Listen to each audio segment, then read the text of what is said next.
ಇದನ್ನ ಸೃಷ್ಟಿ ಮಾಡಕ್ಕೆ ಹೇಳಿ ನಂಬರ್ ನೋಡ್ಕೊಳ್ಳಿ ಅದರಲ್ಲಿ ನಂಬರು ಮತ್ತೊಂದೆಲ್ಲ ಇರುತ್ತಲ್ವಾ ನೋಡಿ. ನಾನು ತೋರಿಸ್ತಾ ಇದ್ದೀನಿ ಪಂಚಾಯತಿ ರೆಸೊಲ್ಯೂಷನ್ ಇದೆ. ಭಗವಾ ಧ್ವಜಕ್ಕೆ ಅನುಮತಿ ಕೊಟ್ಟಿಲ್ಲ ಎಂದ ಸರ್ಕಾರ, ಮುಚ್ಚಳಿಕೆ ಪತ್ರವೇ ನಕಲಿ ಎಂದ ವಿಪಕ್ಷಗಳು. ಕೆರೆಗೋಡು ಕದನದಲ್ಲಿ ದಾಖಲೆ ದಂಗಲ್. ಕಳೆದ ವರ್ಷವೇ ಶುರುವಾಗಿತ್ತು ಕಿತ್ತಾಟ. ಗ್ರಾಮ ಪಂಚಾಯಿತಿ ನಿರ್ಣಯಕ್ಕೆ ಆಕ್ಷೇಪಿಸಿದ್ರಂತೆ ಪಿಡಿಒ. ವಿವಾದದ ಬೆನ್ನಲ್ಲೇ ನಡಾವಳಿ ಪುಸ್ತಕವೇ ನಾಪತ್ತೆ. ಕೇಸರಿ ಶಾಲು ಹಾಕಿದ್ದಕ್ಕೆ ಕಾಂಗ್ರೆಸ್ ಟೀಕೆ. ಏನ್ ಅಪರಾಧನ ಅಂತ ಪ್ರಶ್ನಿಸಿದ ಎಚ್ಡಿಕೆ. ಹದ್ದು ಮೀರಿತು ನರೇಂದ್ರ ಸ್ವಾಮಿ, ಸಿಟಿ ರವಿ ಮಾತು. ಮಂಡ್ಯ ಬಿಟ್ಟು ಹೋಗಲ್ಲ, ಮೈತ್ರಿ ಆದ್ರೂ ಬಿಜೆಪಿಯೇ ಕ್ಷೇತ್ರ ಉಳಿಸ್ಕೊಳ್ಬೇಕು.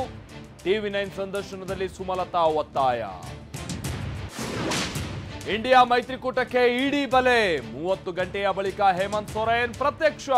ಬಂಧನದ ಭೀತಿಯಲ್ಲಿ ಜಾರ್ಖಂಡ್ ಸಿಎಂ.